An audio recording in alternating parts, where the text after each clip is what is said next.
अस्सलाम वालेकुम and good afternoon everyone. मेरा नाम मोहम्मद इम्तियाज़ है और मेरा ताल्लुक़ तहसील कलूरकोट डिस्ट्रिक्ट बखर से है। शोबे के लिहाज से मैं एक टीचर हूँ और गवर्नमेंट स्कूल में बतौर टीचर खिदमत सर अंजाम दे रहा हूँ। तो आज ये मेरा फर्स्ट व्लॉग है और अपने फर्स्ट व्लॉग के बारे में मैं आप लोगों को जो हमने फसल काश्त की हुई है उसके बारे में बताता हूँ कि हमने कौन सी फसल काश्त की हुई है और ये कब की थी। तो ये जो हमारी फसल है ये हमने काश्त की थी, सरसों की फसल है और ये हमने काश्त की थी तकरीबन अक्टूबर और नवंबर के महीने में। तो ये जो सरसों है ये इसकी दो इकसाम है, एक है कनौला और एक है राया। तो हमने ये वाली जो इकसाम काश्त की है फसल की, ये राया। तो राया पे माशाल्लाह फूल लग चुके हैं और इसके फूलों की खुशबू भी बहुत ही माशाल्लाह प्यारी प्यारी आ रही है। और बड़ा आज मैं इधर आया हूँ तो मुझे बड़ा ही सुकून फील हो रहा है। और इसकी जो हार्वेस्टिंग है वो हम इंशाल्लाह करेंगे मार्च में, उसके हम एक अलग से वीडियो बनाएंगे। इसके साथ ये जो सरसों है राया है, इसको हमने बतौर घास के तौर पे जानवरों के लिए भी कुछ काश्त की हुई थी। तो ये हमने जानवरों के साथ जानवरों को एक दफ़ा जो है ये हमने खिला दी थी। ये एक दफ़ा खिलाने के बाद ये फिर से हमने कुछ पौधे छोड़ दिए थे, अब इन पे भी दोबारा बीज वगैरह लग चुके हैं। और जानवरों को जो हम घास के तौर पे इस्तेमाल करते हैं, एक तो ये सरसों है और साथ ही जो दूसरा घास के लिए हम इस्तेमाल करते हैं ये जई है। और जई को हमने एक दफ़ा काट लिया है। ये जई के हम कम से कम 3 दफ़ा इसको काटते हैं। इसके साथ हम आइए आपको दिखाते हैं कि हम अपनी ज़मीन में कौन कौन से दरख्त जो हैं वो कौन कौन से काश्त करते हैं। दरख्तों के हवाले से मैं आप लोगों को बताता चलूँ कि दरख्त यहाँ पे हम पहले काश्त करते थे शीशम के दरख्त और सिस के दरख्त। शीशम और सिस के दरख्त की जो ग्रोथ थी वो बहुत ही स्लो थी। तो तो दरख्तों के हवाले से मैं आप लोगों को बताता चलूँ कि हम जो पहले दरख्त ज़मीनों के साथ किनारों पे काश्त करते थे वो शीशम थी, शाहतूत था और सिस था। तो शीशम का दरख्त पहले लोग बड़े शौक़ से काश्त करते थे, लेकिन चूँकि उसकी ग्रोथ कम थी इस वजह से अब शीशम के दरख्तों की जगह जो दूसरा दरख्त जो ज़्यादा तेज़ी से ग्रोथ कर रहा है वो सफ़ेदा है। तो हमने भी अपनी ज़मीनों के साथ जितने भी किनारे हैं तो उन किनारों के साथ साथ हमने सबके साथ जो है सफ़ेदे के दरख्त काश्त किए हुए हैं। ये जो सफ़ेदा है ये तकरीबन 3 से 4 साल की उम्र में ना ये पूरा एक तनावर दरख्त बन जाता है और इसकी कटौती हो जाती है। जबकि इसके हवाले से अगर शीशम का दरख्त काश्त किए जा रहे हैं तो शीशम के दरख्त की जो ग्रोथ है वो कम 10 से 15 साल तक होती है।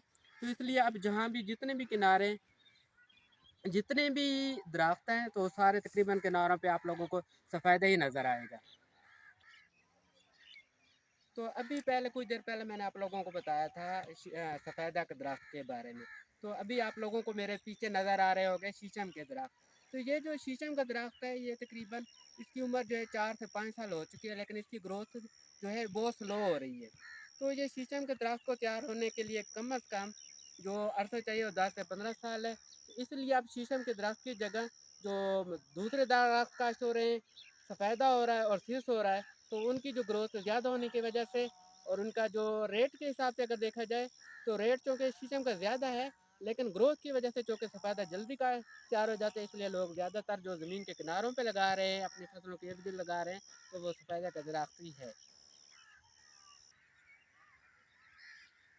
इस वक्त मैं अपनी गंदम की फसल में खड़ा हूँ।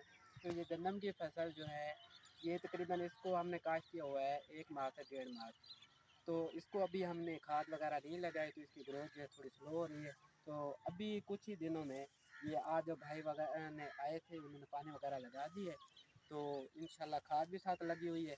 तो इसकी ग्रोथ अब जो है इंशाल्लाह नहीं हुआ इसके ऊपर रख कर इसे चला सकते हैं। अगर अगर आप ट्रैक्टर पर भी इसे चलाना चाहें तो आप यहाँ हर बार ट्रैक्टर लेकर आएँ और इसे चला सकते हैं। तो अगर हम बात करें सोलर सिस्टम की, तो सोलर सिस्टम की जगह ज़्यादा ये बेहतर है या सोलर सिस्टम ज़्यादा बेहतर है? मतलब ये है कि कास्ट के लिहाज से देखें तो सोलर सिस्टम इससे कम कास्ट में पड़ता है। मतलब ये है कि उसका जो डीज़ल का खर्चा वो नहीं होगा।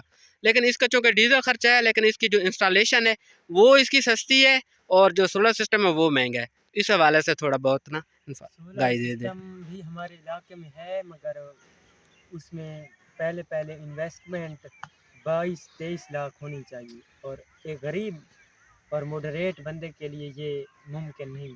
तो मैं कह रहा हूँ कि ये सिस्टम सोलर सिस्टम की निस्बत बेस्ट है। अगर मॉडरेट आदमी भी इसे चलाना चाहे तो उसके लिए ये आसानी है।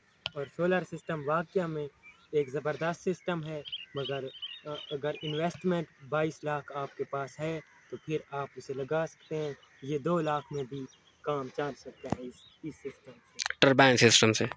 टरबाइन सिस्टम से। चल गंदम की फसल के साथ साथ जो दूसरी फसल काश्त होती है वो है चने की फसल। तो चने की फसल जो है ये होती है ज़्यादातर बरानी ज़मीनों में काश्त की जाती है और इसका इंहिसार जो है वो बारिशों पे होता है।